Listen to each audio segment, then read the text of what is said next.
Hello everyone, and welcome to another video brought to you by RouTube. Today's video will be focused on Pythagoras theorem, which students are introduced to in Year 9 Maths. In this video, there are 4 learning objectives. The first one is for the students to gain an understanding of the Pythagoras theorem formulas. The second one is to use Pythagoras theorem to calculate the hypotenuse. The third one is to use Pythagoras theorem to calculate the length of the shorter side. And the final one is to determine whether a set of numbers are Pythagorean triads. Okay, so let's make a start and have a look at the Pythagoras theorem formulas. Okay, so it's really important before we begin that you understand that Pythagoras theorem is a study of the relationship between the 3 sides of a right-angled triangle. Okay, so it's really important that you know that before we begin today. Okay, so Pythagoras theorem formulas. Okay, so Pythagoras theorem can be used to calculate the hypotenuse or one of the shorter sides. Okay, it's really important to understand that the hypotenuse is the longest side of the right angle triangle, and we always denote it with a C. Okay, so you'll see there on just here that the hypotenuse is always labeled as C. Okay, and you'll always see it's always opposite the right angle, which is that little blue box, which is 90 degrees in that bottom left-hand corner of the right triangle. So we have 3 formulas we can use, and you need to decide which formula to use dependent on which side length you are asked to find. Okay, so if we were asked to find A, we'd use the first formula, which is C squared minus B squared equals A squared. If we were asked to find B, then we would use C squared minus A squared equals B squared. And where we're going to begin today, if you're asked to find the length of the hypotenuse, which is C, you would use the formula A squared plus B squared equals C squared. Or you may have heard of it as C squared equals A squared plus B squared. All right, let's have a look at our first example. So finding the hypotenuse using Pythagoras' theorem. So using Pythagoras' theorem, calculate the value of x. So we've got 2 known side lengths and 1 unknown side length, which they've labeled as x. Okay, so your first task is always to label your 3 sides. Okay, and we label our 3 sides as A, B, and C, with C always being the hypotenuse, which is the longest side. So in this case, C is going to be x, and it actually doesn't matter which of the other 2 sides you label A and which one you label B. Okay, so we can label 3 as A or B, and then obviously 4 as the other one. Okay, so in this case, I've labeled A as being 3. Now, your next job is to select which formula to use. So those formulas on the previous part of the lesson, you need to pick which formula to use. And because we are trying to find the value of C, which is the hypotenuse, the formula we are going to use is going to be C squared is equal to A squared plus B squared, because we're finding the value of C. And now in this case, because C is now or has been labeled as x, it's now going to be x squared is equal to A squared plus B squared. Okay, now what we can do, now we can start substituting the values in from the triangle into the formula. Okay, so now we've got x squared won't change because we don't know that yet.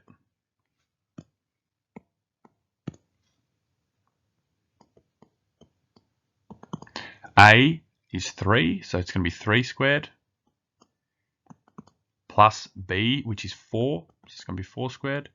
Now I'm going to do everything really step by step, really slowly, okay? So if you want to sort of go ahead and jump a couple of steps at a time, you can. But if you do things a little bit slower and more step by step, there's less chance to make an error.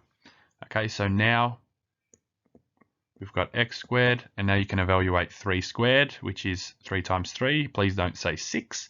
It's a common error, 3 squared. A lot of people say 3 times 2, but it's actually 3 times 3. So 3 squared is 9, and 4 squared, okay, once again, a common error is 4 times 2, which is 8, which is incorrect, but 4 squared means 4 times 4, which is 16. So now we have, and now we can simplify the right-hand side.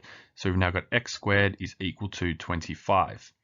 Okay, so a lot of people might sit there and say, oh, yep, I'm finished, and they've found the value of x. Okay, but there's a couple of reasons why we haven't found the value of x. One, because we can actually see that it's x squared. And we can also see, well, if one of the distance is 4 and one of the distance is 3, there's no way that this distance of x can be 25. It just doesn't seem right. Okay, and the reason is because we've actually found x squared and not x.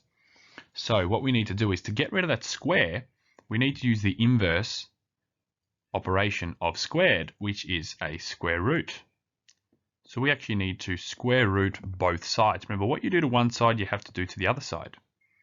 So if we square root, what actually happens is that square root actually makes that square disappear. Okay, so now we're just left with x, and then we find the square root of 25. If you would need to use your calculator, feel free to do so. Otherwise, the square root of 25 just says, or just asks you, what number when you multiply by itself gives you 25. And you should hopefully be able to identify that that value is 5. So there, we have worked our way through, chosen our formula, substituted our values in, evaluated, and then found the value of x, which was the hypotenuse. Okay, let's have a look at another example. This time we're going to find the shorter side using Pythagoras theorem.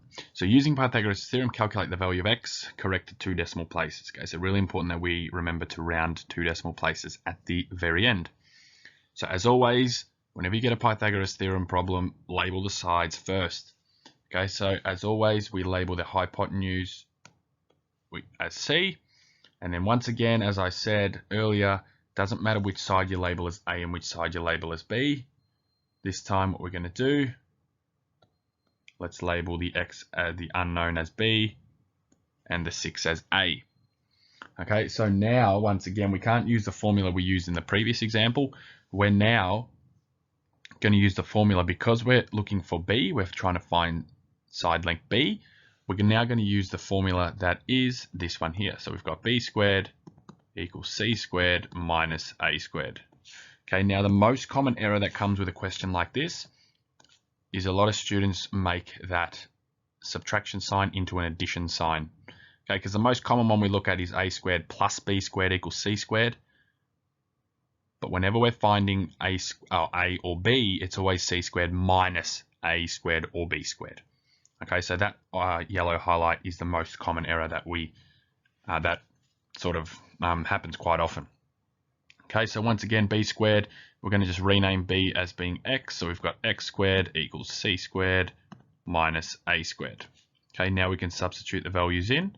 So we've got X squared equals then C squared, so it's now 11 squared minus A squared, which is 6 squared.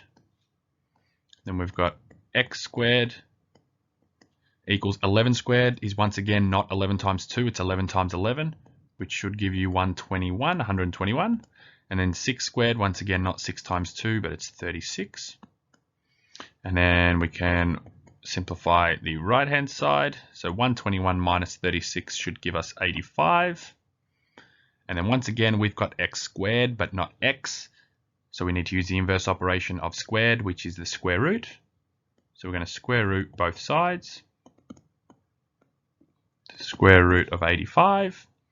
So then on the left-hand side is now going to leave us with x. And on the right-hand side, we're going to get an answer of 9.219 ... and so on. Okay, the reason why I stopped at the third digit was because we're rounding to 2 decimal places. Okay, so we've now got x is equal to, and if we round to 2 decimal places, okay, we underline the second digit, and then that third digit tells us what to do with the underlined digit. Okay, so that circled digit is 5 or above, the underlined digit goes up.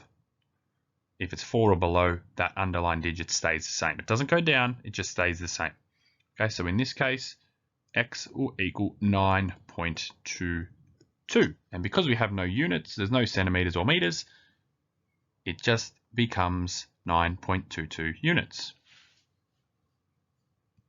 All right, I'm going to finish off this video by having a look at something that we call Pythagorean triads, or you might also refer to them as Pythagorean triples. Okay, so what we're going to do in this part is we're going to determine whether the following sets of numbers are Pythagorean triads. Okay, so the first set of numbers we have are 3, 8, and 14. Okay, so what you need to do first is we need to essentially just pretend that we've got a right angle triangle, but we're going to label the highest value of the 3, so the highest number of the 3, as being C. So in this case, the 14 is going to be C, and then either of the other ones can be A or B.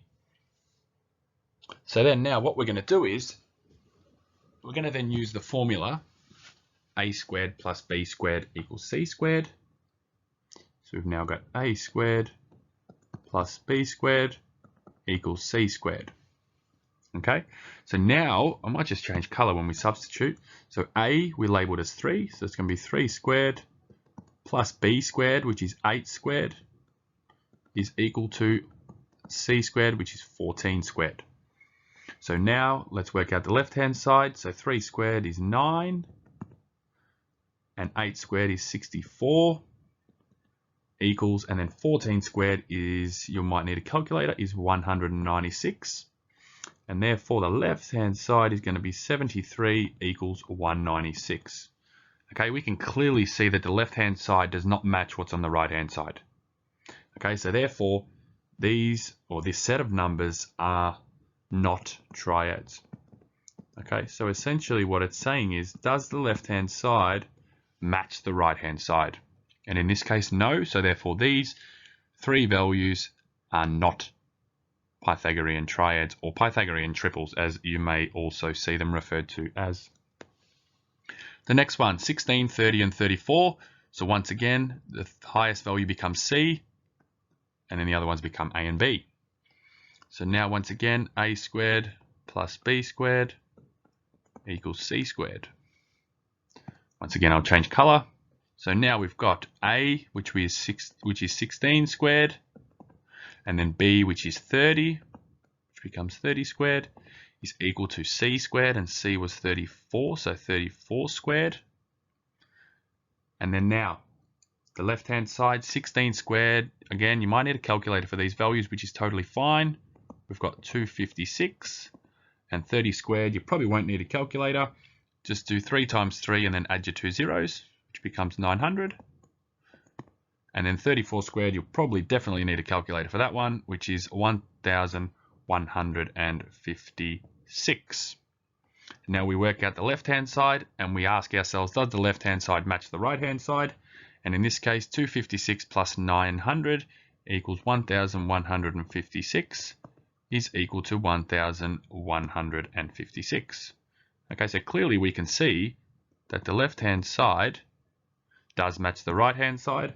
Therefore, these sets of numbers are Pythagorean triads. So that means we could get an example with a Pythagoras question where A was 16, B was 30, and C was 34. Thanks so much for viewing another video brought to you by RouTube. I hope you found this video engaging and learned a thing or two about Pythagoras theorem. Thanks for your support, and as always, feel free to like the video and subscribe to my channel. Catch you next time.